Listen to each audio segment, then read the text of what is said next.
ఓం శ్రీ గురుభ్యో నమ. గం గణాధిపతయే నమ. శుభం టీవీ వీక్షకులకు స్వాగతం. ఈరోజు మనము గురు గోచారము మనకు 2019 డిసెంబర్ 25, 26 వచ్చినటువంటి అమావాస్య రోజు షష్టగ్రహ సహిత సూర్యగ్రహణం ఏర్పడింది.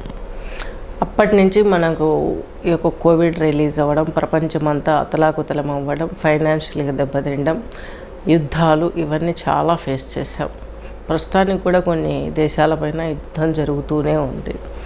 కానీ అంత సివియారిటీ లేదు. ఆర్థిక మందం కొన్ని దేశాలు చాలా ఇబ్బంది పడ్డాయి. అమెరికా కూడా కొంచెం అతలాకుతలం అవ్వడం మనం చూస్తూనే ఉంటున్నాం. ఇవన్నీ చూసాం. కానీ ఇండియాకు మాత్రం క్రేజీ పెరుగుతూనే ఉంది. ఇది గమనించగలరు. ఇకపోతే ఇలాంటి సూర్యగ్రహణము కొన్ని వేల సంవత్సరాల క్రితం కూడా రాలేదు. ఎందుకంటే రాహువు కేతువు మధ్యన ధర్మవర్తి అయినటువంటి శని భగవానుడు, దేవగురువు అయినటువంటి బృహస్పతి, వీళ్ళిద్దరూ కూడా స్ట్రక్ అవ్వలేదు. సూర్యగ్రహణాలు షష్టగ్రహ కూటములు వచ్చినప్పటికీ కూడాను ఇలాంటి బ్యాడ్ పొజిషన్లో రాలేదు. అది నీచ వైపు పయనిస్తున్నటువంటి గురువు కావటం. మనకి ఎప్పుడు ఏర్పడ్డది? ధనుస్సులో గురువు ఉండగా గ్రహణం ఏర్పడ్డది.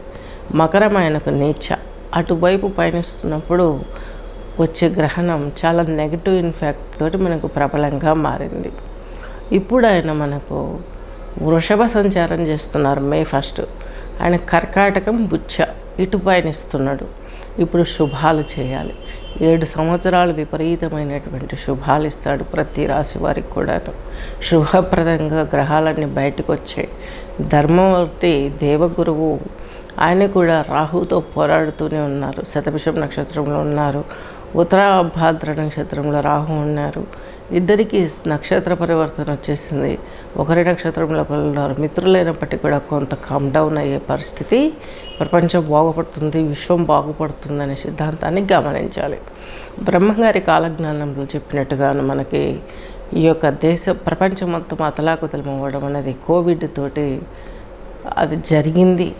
అలాగే ప్రకృతి కూడా కొంత ప్యూరిఫై అయింది. తనకు తాను ఇన్ని సంవత్సరాలు మనుషులంతా ఇళ్లలో ఉండిపోయేసరికి ఏమైపోయింది, ప్రకృతిలో కల్మషాలు నదీ జలాల దగ్గరని వాయువుల దగ్గర నుంచి మొత్తం కూడాను వాటి స్థానాన్ని అవి పొందాయి. అంటే పంచభూతాత్మకమైనటువంటి దేవతలు కూడాను ప్యూర్ అయ్యారు.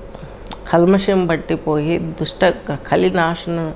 కలిలో మునిగిపోయినటువంటి వారు, శక్తిహీనులుగా అయినటువంటి వారు కూడాను ఈ యొక్క కోవిడ్లో ప్రజల దుష్క్రియలన్నీ జరగడం ఆపేసిన తర్వాత ప్యూరిఫై అయ్యి గమనించగలరు. ఇది ఇకపోతే ఇంకా మనం తీసుకున్నట్లయితే ఇప్పుడు గురు గోచారం తీసుకున్నట్లయితే ఈయన వృషభ రాశి మే 1 వృషభ రాశిలోకి వస్తున్నారు.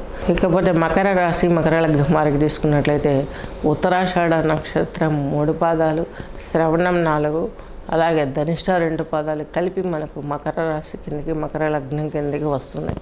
మకర రాశి మకర లగ్నం వారికి తీసుకున్నట్లయితే విశేషించి మీకు ఈయన వ్యయాధిపతి, తృతీయాధిపతి. ఈయన మీకు పంచమంలోకి వెళుతున్నారు. సిబ్లింగ్స్తో ఉన్న ప్రాబ్లమ్స్ ఒక్కొక్కటి క్లియర్ అయిపోయే అవకాశం స్పష్టంగా ఉంది. సంతానం గురించి, మీరు ఫ్యామిలీ గురించి, వివాహాల గురించి ఇన్ని రోజులు ఎదుర్కొన్న నెగటివ్నెస్ అనేది ఇప్పుడు క్లియర్ అయిపోయే అవకాశాలు స్పష్టంగా ఉన్నాయి. మకర రాశి వారికి ప్రయాణాల్లో తిప్పట్టు ఉంటుంది. ఈ యొక్క ఉద్యోగ బేడద ఇవన్నీ కూడాను ప్రయాణాలతోటి కొంచెం అలసిపోతారు. చిన్న చిన్న హెల్త్ ఇష్యూస్ వచ్చాయి. థైరాయిడ్ కావచ్చు, నిద్రాభంగాలు కావచ్చు, ప్రయాణాల అలసట ఇలాంటివి కొంచెం ఇబ్బంది. వివాహాది ప్రక్రియలు, మీ పెళ్లి కాని వారికి పెళ్లి ప్రయత్నాలన్నీ కూడా కొంచెం తీవ్రమవుతాయి. చక్కగా ముందుకు అడుగు వేయటానికి సపోర్ట్ చేస్తాయి.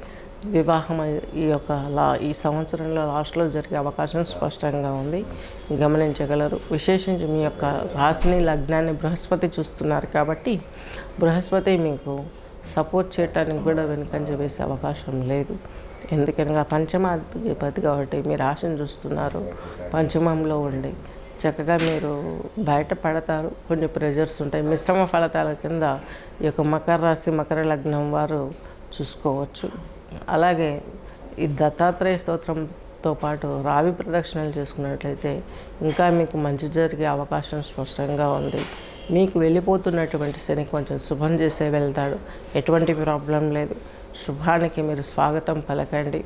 బృహస్పతి ఆరాధన పెంచండి. శనికి తైలాభిషేకాదులు చేసుకోండి. శాంతింప చేసుకుని ముందుకెళ్ళండి. గమనించగలరు. శుభం.